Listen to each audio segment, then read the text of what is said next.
Sud Radio Média, l'invité du jour. L'invité du jour, c'est Romain Messi, directeur de la rédaction de France Info TV. France Info TV qui va passer du canal 27 au canal 16.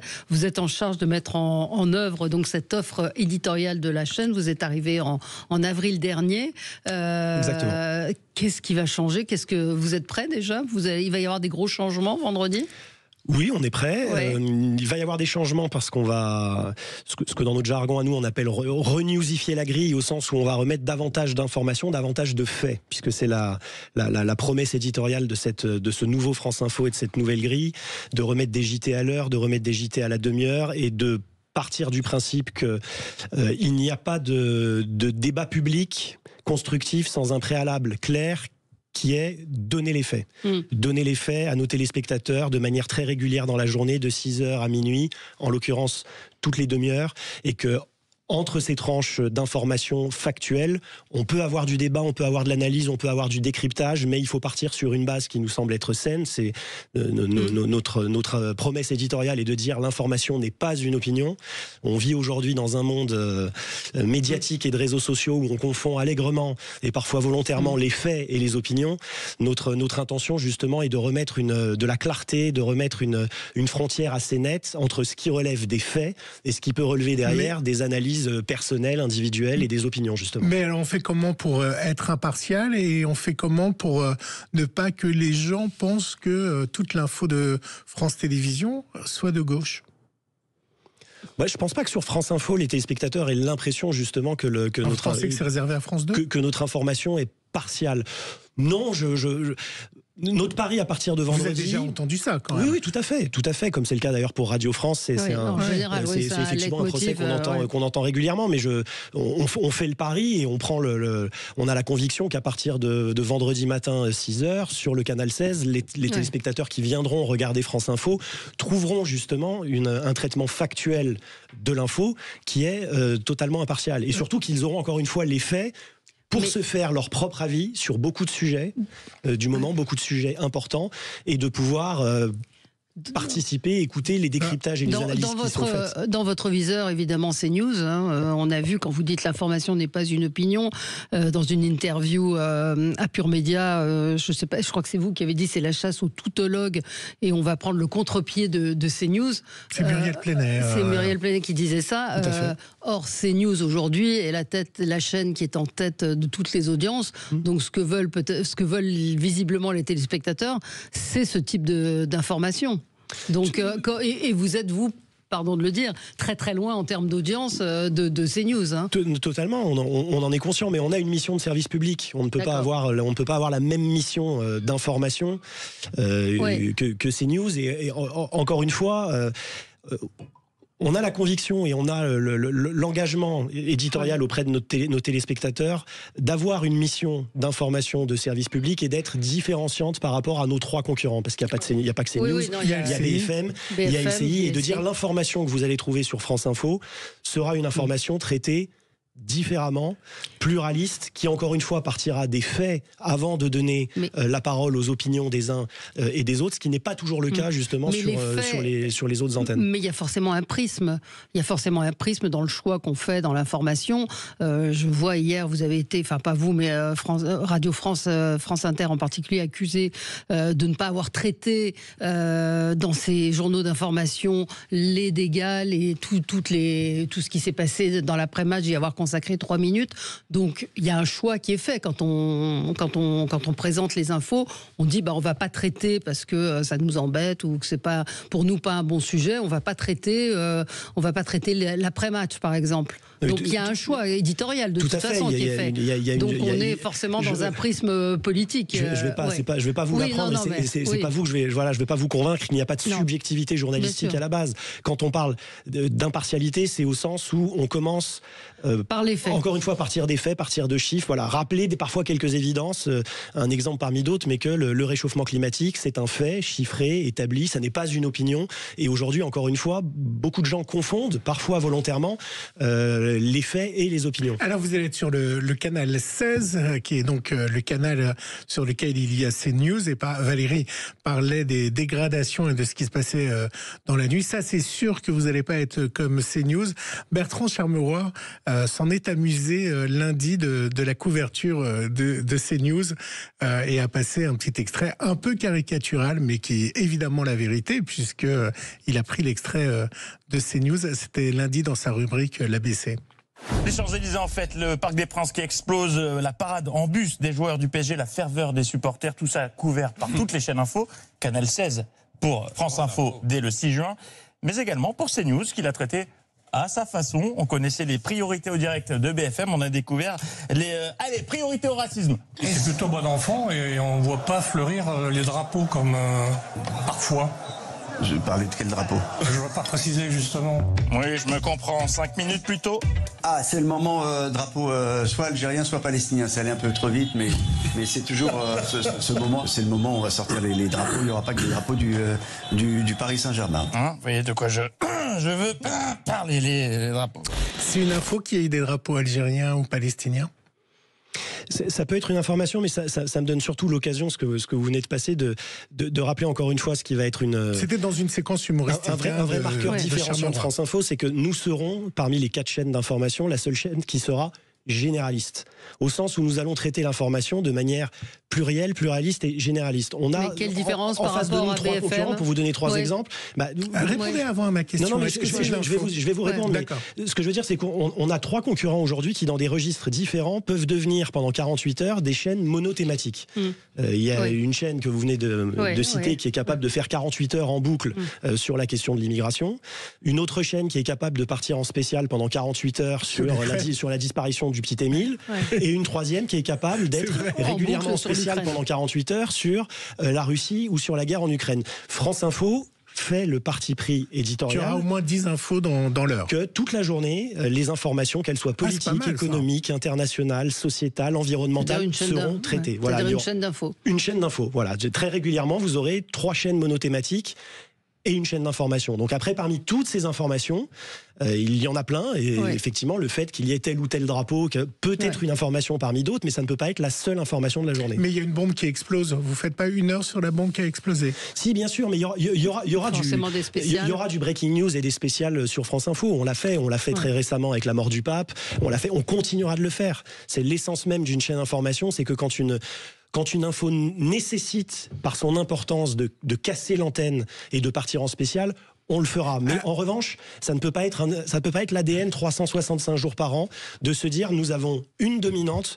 nous avons un thème qui l'emporte sur tous les autres, et c'est celui-là que nous allons traiter 24 heures par jour. Alors reprenons la mort du pape. J'ai mon bloc, BFM, suivi de CNews, suivi ensuite d'LCI et suivi de France Info. J'ai la mort du pape. Qu'est-ce qui va différencier ces 4 chaînes qui vont évidemment couper leur antenne, enfin faire un breaking news? Ce qui va différencier ces 4 antennes, c'est la manière dont elles vont le traiter, notamment à travers les invités qu'elles vont faire venir sur leur plateau. Voilà, il y a une volonté très claire de notre part. Vous parliez de chasse aux tautologues tout à l'heure. Il y a une volonté très claire de monter en gamme. Très clairement, sur une chaîne info, vous invitez entre 40, 50, 60 personnes par jour. Voilà, donc le choix des invités est absolument prépondérant, puisque c'est lui qui va justement donner la qualité, la tonalité, la couleur des analyses et des décryptages que vous allez faire à l'antenne.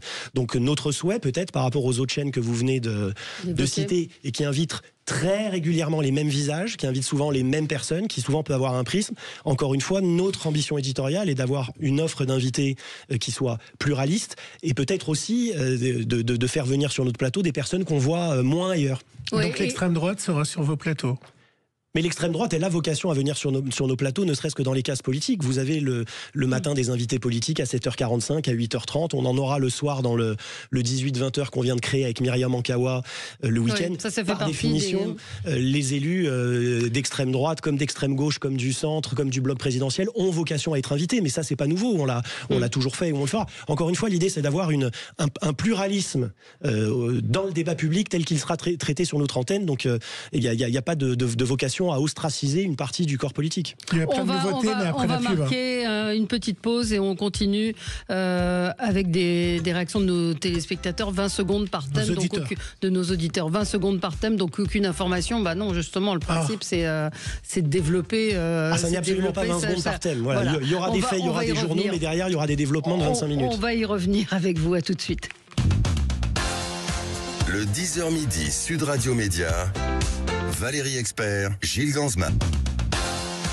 Le 10h midi, Sud Radio Média, Valérie Expert, Gilles Ganzmann. L'invité aujourd'hui, Romain Messi, c'est dans la continuité de notre chaîne, de notre semaine spéciale pour mettre un coup de projecteur sur ces chaînes qui vont changer de place dans la numérotation. Et qui en profitent pour changer leur éditorial. Absolument. Romain Messi, directeur de la rédaction de France Info. France Info qui va passer du canal 27 au canal 16. Ce sera à partir vendredi, hein, c'est ça?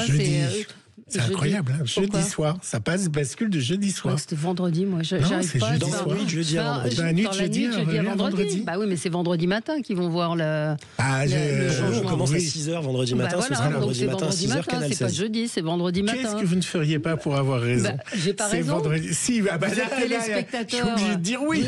Qui va regarder la télé à 3h du matin? Enfin, franchement. De toute façon, il sera vendredi. Bascule, donc quand même la numérotation, c'est a priori, pour vous, c'est quand même une très bonne nouvelle de faire partie de ce bloc info. Aujourd'hui, il fallait aller vous chercher quand même très loin, après LCI. Bien sûr, il y a des études qui ont été faites, vous avez des objectifs d'audience? Non, c'est très dur à mesurer ce que peut rapporter le bloc info. Pour nous, on sait que c'est une opportunité. Déjà, c'est une mesure d'équité, et on la réclamait depuis très longtemps. Il y avait une logique à ce que les 4 chaînes info soient les unes à la suite des autres. Donc effectivement, passer du canal 27, qui était très loin, au canal 16, pour nous, c'est une opportunité. Après, comme on le répète avec les équipes en interne, c'est pas le Père Noël, ça fera pas tout. Il faut que l'antenne soit de qualité, il faut que l'information telle qu'on la traite soit bonne. Dire simplement aux gens, venez sur le canal 16 nous regarder, si on n'est pas au niveau et si l'information qu'on délivre n'est pas bonne, ils resteront pas longtemps. C'est pas trop 4 chaînes d'infos? Non, parce qu'elles sont très différentes. Il y en a une des 4 aujourd'hui qui d'ailleurs qu'on nomme comme chaîne d'info, mais qui est plus une chaîne d'opinion totale à 100% qu'une chaîne d'information. Et après, encore une fois, comme je vous l'ai dit tout à l'heure, je pense que nos concurrents privés très régulièrement sont des chaînes d'information qui sont un peu monothématiques. Ouais. Donc voilà. Donc au final, il n'y aura qu'une seule chaîne d'information qui sera généraliste. Ce sera France Info. Donc je pense qu'il y a la place pour 4. Je vous propose, Valérie, d'écouter la bande-annonce de ce nouveau France Info. La police essaye de reprendre le contrôle du bâtiment. Des gaz lacrymogènes sont tirés. Être sur le terrain pour vérifier les faits. Je me trouve au niveau des ruines du village de Louis-Regan. Décrypter l'actualité. C'est pas noir ou blanc. Et ce qu'on comprend aussi très bien quand on est ici. Pour lutter contre la désinformation. À 19h30, ils étaient déjà plus de 19 000. L'information n'est pas une opinion. L'information est sur France Info dès le 6 juin sur le canal 16. Mais vous savez ce qu'on peut vous répondre. L'information, on l'a évoqué, l'information n'est pas une opinion, mais tous les journalistes ont une opinion. Donc, encore une fois, je reviens à mon mais les journalistes ont une opinion, moi j'ai des opinions, mais je les donne pas forcément à l'antenne. Oui. Donc, avoir une opinion personnelle n'est pas un problème. Non. La question, c'est comment vous traitez l'information à l'antenne. Est-ce que France Info donne son opinion à titre personnel? La réponse est non. Mais vous la donnez dans le choix des invités. Enfin, je dis vous en général.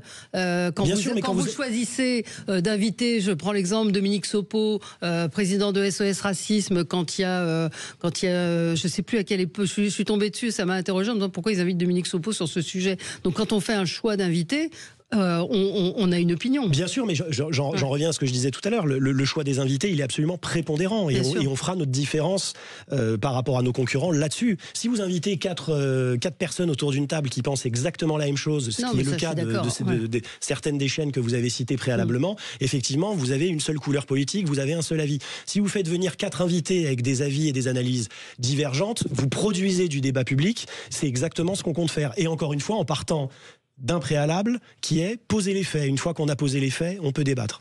Je vais revenir, évidemment, Romain, m'en voulez pas, puisque ça a permis votre arrivée sur l'incident du bandeau concernant Gaza qui est arrivé sur la chaîne de France Info. Coup de poing sur la table de la présidente, Delphine Ernotte, sur ce qui s'est passé, qui a été choquée par ce fameux bandeau. Mais qui disait quoi? Rappelez-le à nos auditeurs. Alors, je vais essayer de le retrouver. Vous m'avez pris de coups. Bandeau sur les otages palestiniens. Sur les otages palestiniens, voilà. Par rapport à ce bandeau-là, qu'est-ce qui s'est... Bon, vous y étiez pas, mais qu'est-ce qui s'est passé et comment vous avez fait en interne pour plus que ça se reproduise? J'ai posé cette question à Camille Langlade sur qui vérifie les bandeaux et quel système est mis en place sur ces bandeaux que parfois on voit sans en avoir le son ni le contexte. L'essentiel du travail qu'on a opéré depuis début avril en vue du 6 juin justement, c'est une réorganisation profonde de la rédaction, ce n'est pas très bling-bling et ne se voit pas forcément à l'antenne immédiatement pour les téléspectateurs, mais qui était la conséquence directe des erreurs que vous avez évoquées.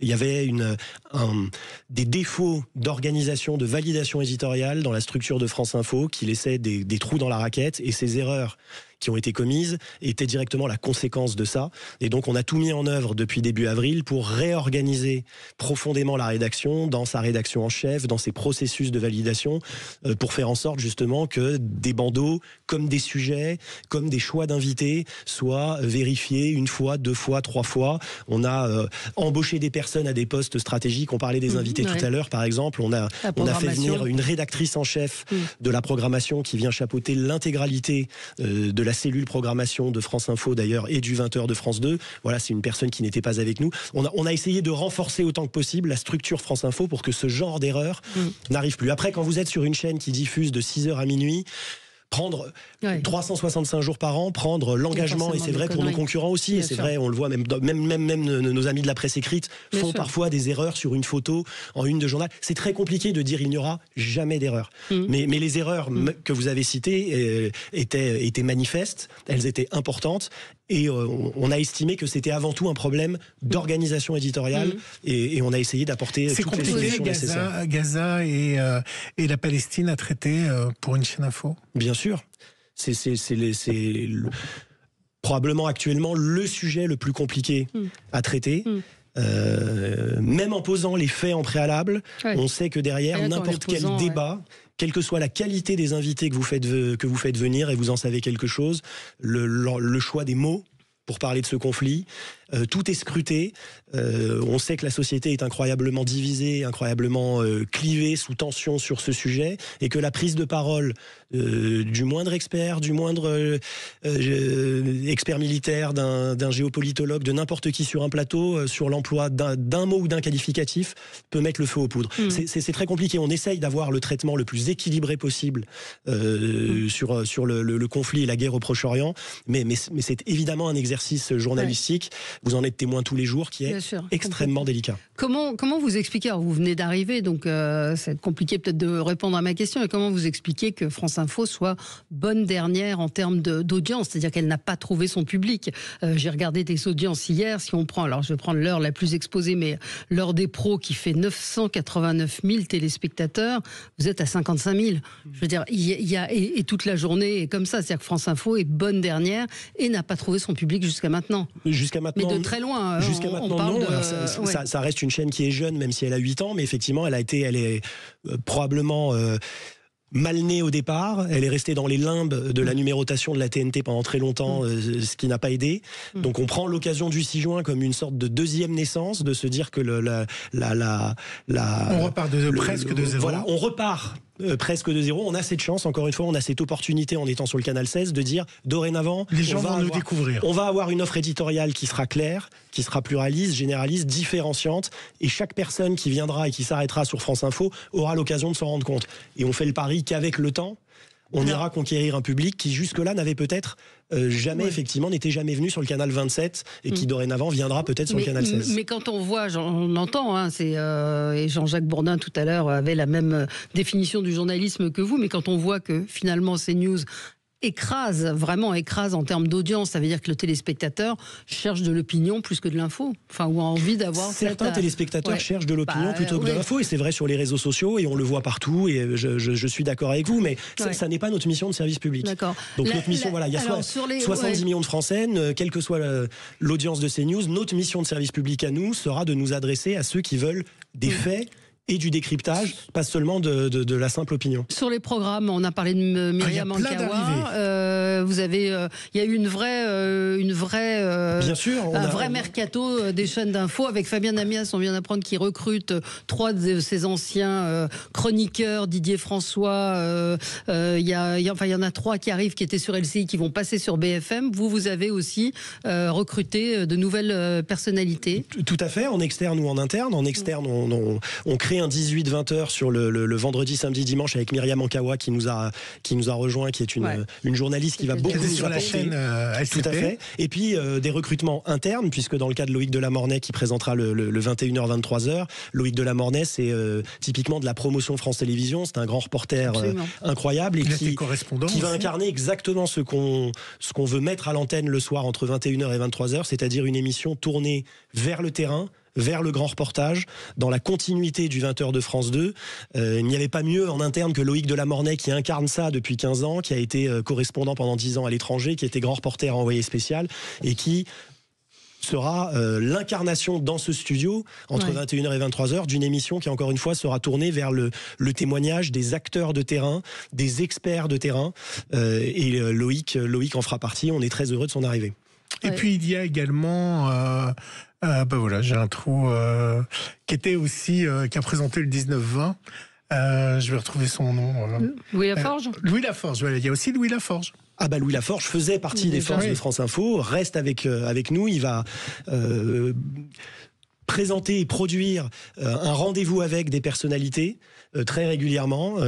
Juste avant le sommet des océans, on aura rendez-vous avec Paul Watson, par exemple. Il est allé à la rencontre de Paul Watson. Donc voilà, Louis Laforge sera très régulièrement sur l'antenne, sur des interviews au long cours, avec des personnalités qui font l'actualité. Et il y aura toujours Jamel Mazy, c'est notre chouchou ici. Bien sûr, Jamel Mazy, j'en suis ravi. Si c'est notre chouchou aussi. Il sera toujours sur la matinale.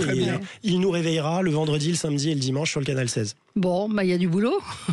Il y a du boulot, mais c'est passionnant. Dans les 3 chaînes, les 3 sont vos concurrentes ? D'une certaine manière, oui. Toutes les autres chaînes sont nos concurrentes à partir du moment où on estime qu'on est différent. Qu'on est différent des 3 autres. Mais encore une fois, c'est un mot que j'aime pas, ce mot de concurrence, parce qu'on ne raisonne pas comme ça. Il y a une offre d'information qui est pluraliste. Il y en a pour tout le monde. Vous parliez de CNews tout à l'heure. Il y a des gens qui préféreront aller regarder les 48 heures non-stop sur la disparition du petit Émile. Très bien, voilà. On aura une offre généraliste, pluraliste, différenciante sur le service public, et petit à petit on espère qu'on va faire notre nid, et que des téléspectateurs qui viendront sur le canal 16 y resteront durablement. Aucun lien avec France Télévisions, c'est la rediffusion du complément d'enquête dans la nuit ou d'envoyé spécial ou des choses comme ça. Ça, c'est pas d'actualité, des choses qui s'échangent. On se nourrira davantage et autant que possible des magazines. Et c'est typiquement ce qu'on fera entre 21h et 23h avec Loïc Delamornay. Loïc Delamornay vient des magazines, et l'idée c'est qu'on ait des passerelles régulières dans des extraits, dans des choses qu'on montrera sur l'antenne de France Info. Alors pas des magazines in extenso de 26 minutes, puisque ça c'est le travail de France 2, mais de dire voilà, s'il y a une séquence de 2 minutes que vous avez pu voir dans un complément d'enquête ou un envoyé spécial, on la rediffuse sur France Info parce que ça va nourrir un débat d'actualité qui est sur notre antenne. C'est quelque chose qu'on essaiera de faire régulièrement. Combien de journalistes dans votre rédaction France Info TV ? Tout confondu, 130 personnes. 130 personnes à France Info. Mais encore une fois, une chaîne d'info qui s'appuie sur toute la puissance de feu parce que vous reprenez des reportages du service public de France Télévisions. France Télévisions a une dizaine de correspondants à l'étranger, de correspondants permanents qui sont quotidiennement sur l'antenne de France Info. Officiellement, ils ne sont pas comptés dans les 130 personnes de la rédaction. Chaque fois qu'on va chercher nos correspondants à Washington, à Londres, à Shanghai, à Moscou ou à Rome, ça fait partie de la force de frappe inégalée du service public en la matière. On se revoit le mois prochain pour les audiences. Avec plaisir. Non, mais il faut du temps. Il faut du temps. Merci Romain. Demain, ce sera LCI, Valérie. Voilà, demain LCI, donc, parce que beaucoup de changements dans les programmes de toutes ces chaînes. Donc, Canal 27, ça va devenir le Canal 16 à partir de vendredi matin, 6h30. Merci à vous et on se retrouve, nous, dans un instant pour les débats. Sud Radio, votre attention est notre plus belle récompense.